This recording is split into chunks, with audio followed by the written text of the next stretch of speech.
Hindi nila makuha si Jesus. Kasi nga, Espiritu daw si Lord. Because what they believe in the ancient time is that body is evil, spirit is good. Jesus is good, so definitely, by logic, Jesus must be spirit. Hindi siya pwede body.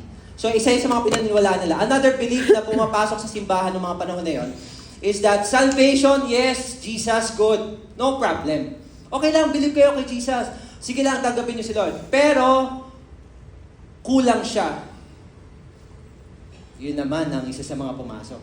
Kailangan nyo ng tradisyon, kailangan nyo sundin to, mga Jewish tradition, kailangan nyo sundin to mga tradisyon natin bilang taga-Colose, kailangan nyo sundin to.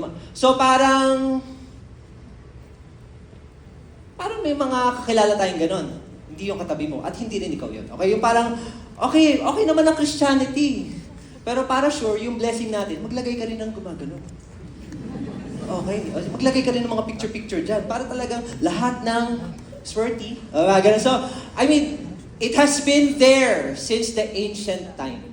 So ngayon, nagsulat si Paul na, by the way, balikan po natin. Let's go back to the start. Parang Coldplay yan. Okay, so let's go back to the start. So, if you would actually read verses prior to this, verse 15 hanggang 20, in-explain ni Paul, kung sino si Jesus. Balik tayo kay Lord. Sino ba si Lord? For some reason, Paul did not say, the Lord loves you, the Lord cares for you, gusto kong yakapin ni Lord. Hindi yun yung pagkakasabi niya.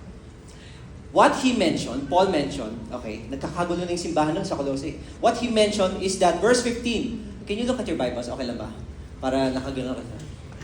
Ano to? Tulog na muna tayo. Okay, so, verse 15, He is the image of the invisible God, wala yun sa screen, the firstborn of all creation. For by Him all things were created in heaven and on earth, visible and invisible, whether thrones or dominions or rulers or authorities, all things were created by Him, for Him. Grabe, no? Talagang pinakita ni Paul. By the way, yung Jesus na sinasamba natin is beyond you and me. Talking about week 1, the holiness of God. Naalala niyo yung week 1 natin? Ay, wala na. Okay, nagkakalimutan na. Okay, week 1. Okay, we talked about that. The beyondness, the otherness of God. So now, punta tayo sa verse 21. Sinabi ni Paul dito, balikan natin ang ating history. And you, sabi mo sa katabi mo, ikaw. Kasama ka niya. Sabi mo sa katabi mo, ikaw to kasi kausap niya dito mga Kristiyano. Okay? So, kung Kristiyano ka, medyo relate ka dito. Now, my prayer, kanyari, na-invite ka dito, kasi sabi niya, lalabas daw kayo sa February 14. Ito kung nagamit pa.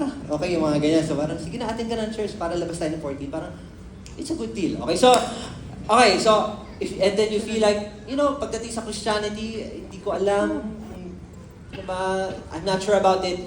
My prayer, ito lang naman yung sa akin, my prayer is that as you are experiencing all of this, nadidinig mo to, nasa online ka maybe, you will have a personal encounter with the Lord. Yun lang naman. With everything that we're doing here, what we want you to experience is the Spirit and the love of Jesus Christ in your heart. Sana maramdaman mo si Lord. More than all yung mga lights, the sounds, the music, okay yan. And even the community. Pero sana, ultimately, maramdaman mo, makilala mo si Lord. Eto tayo.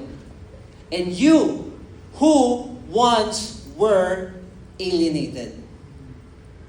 Sino yung mga alien? Iba yung ano, no? Yung mga alien? Alien. Okay, so, sabi na doon, you who were once alienated. The term alienated means you're a foreigner. Sinasabi niya dito, at some point tayong mga believers, eto tayo. We were once alienated, which means you're a foreigner. Tayo naman, pagka sinabi natin foreigner, minsan may mga times tayo na foreigner tayo sa isang bansa, di, okay naman tayo. Diba? Parang sa'yo naman, turista ka eh. Hindi yun yung ibig sabihin nun, okay? Yung ibig sabihin ng alienated, it means this, you are not part of the family. Sakit. Hindi ka kasama sa pamilya Trinidad. Yan mga parang, wala kang mana. Yan yung mga ganyan. So, parang hindi mo deserve. Yan yung mga ganyan. So, yan yung feeling yan. When Paul was mentioned